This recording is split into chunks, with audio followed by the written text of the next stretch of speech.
Coucou les petits loups, et un petit clin d'œil à mon grand loulou aussi qui se reconnaîtra.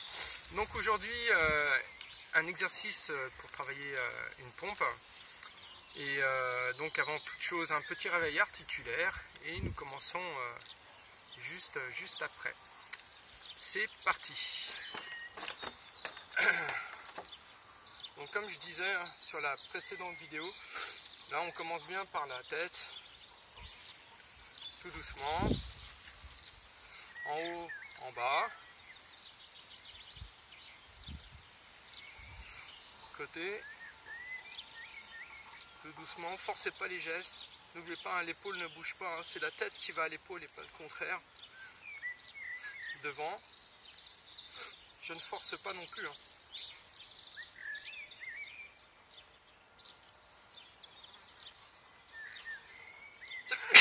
Pardon, excusez-moi. Rotation d'épaule. Ça, c'est le soleil, ça. Je tourne bien, je change de sens, je relâche.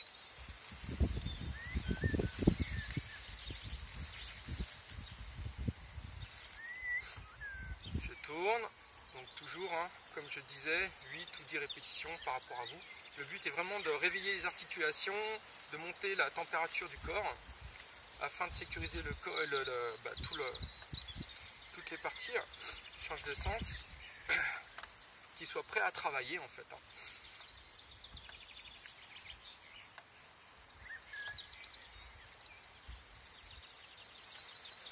Je vais tourner le bassin, donc vous pouvez élargir un tout petit peu plus pour être bien à l'aise, bien assis dans le sol. Change de sens.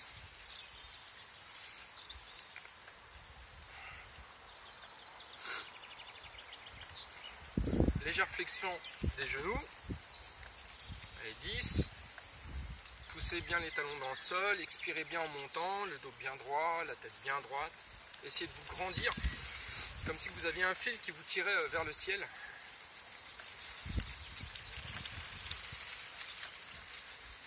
Et 10. Ok. Là par contre je vais revenir sur le haut du corps parce qu'on va travailler avec les appuis des bras. Donc il faut bien protéger tout ce qui est poignet, épaule. Inspire. Et là je vais en profiter pour pousser les omoplates vers l'arrière. J'expire. Je vais faire une dizaine de fois. Je lâche. Ok. Donc l'exercice par lui-même. Donc je vais me positionner à quatre pattes.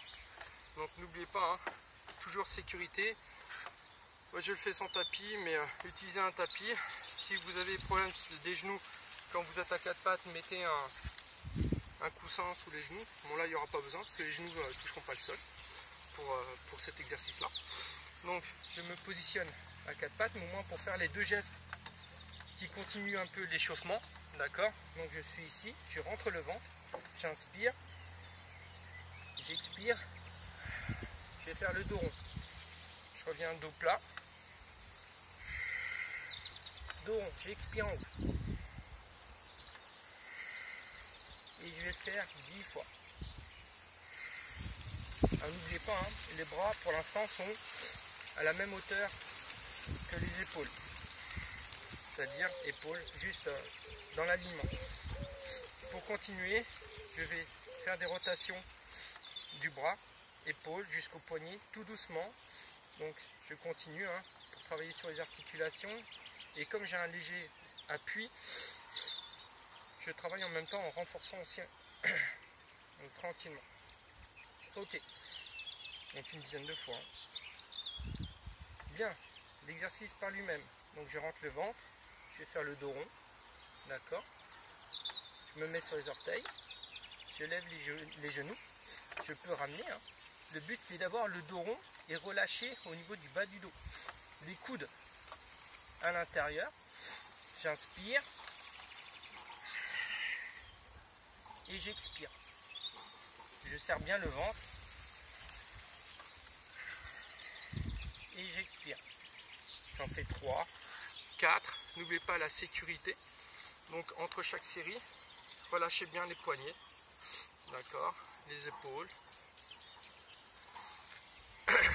Si je ne peux pas travailler en descendant, c'est pas grave, vous pouvez le travailler en gainage aussi. Hein. Donc toujours prenez le temps de bien, surtout prenez le temps de bien vous positionner à chaque fois. Ça ne sert strictement à rien d'aller vite. Sinon on finit par faire un mauvais geste et se blesser. Donc ici, le but c'est bien d'avoir le dos rond. Donc je rentre le ventre, je suis en gainage. Je reste, alors soit vous mettez un temps, 30, 20, 30 secondes, 40 secondes, comme vous voulez, une minute. Ou alors sur du cycle respiratoire, vous dites voilà, je fais 3 cycles respiratoires.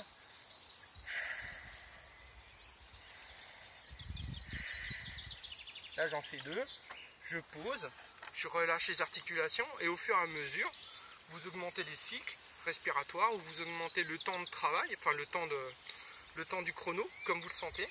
Donc en 3 séries, vous en faites 3, 4 au début, puis après vous augmentez le nombre de répétitions. Entre chaque série, ou même dans l'exercice, n'hésitez pas, si vous voyez qu'il y a une faiblesse, vous faites attention, vous relâchez les articulations, vous revenez dans l'exercice, et surtout, longez au maximum le corps pour éviter de vous blesser au niveau du coude ou épaule, parce qu'au moment où je vais descendre, si j'ai coude extérieur, que j'ai une faiblesse à ce moment-là, je risque de me blesser sur un coude ou l'épaule, et de tomber vraiment et de me faire vraiment très très mal. Donc pensez surtout à toute sécurité, et si une blessure, enfin si une douleur ou une gêne vous embête parce que vous avez vraiment mal, n'hésitez pas, hein, toujours la consigne, arrêtez l'exercice, le repos, si la douleur persiste, consultez votre médecin et buvez beaucoup d'eau et quelques étirements de fin de cours quand vous faites plusieurs exercices. Là moi j'en montre qu'un, mais évidemment après vous faites votre programme, hein, sur ce qui vous plaît ou qui vous intéresse le plus. Et puis voilà, je vous souhaite un bon entraînement avec cette journée de soleil. N'oubliez pas, buvez beaucoup, sécurisez-vous et prenez le temps surtout de bien ressentir les gestes avec la respiration. Et je vous souhaite une bonne journée et je vous dis à bientôt.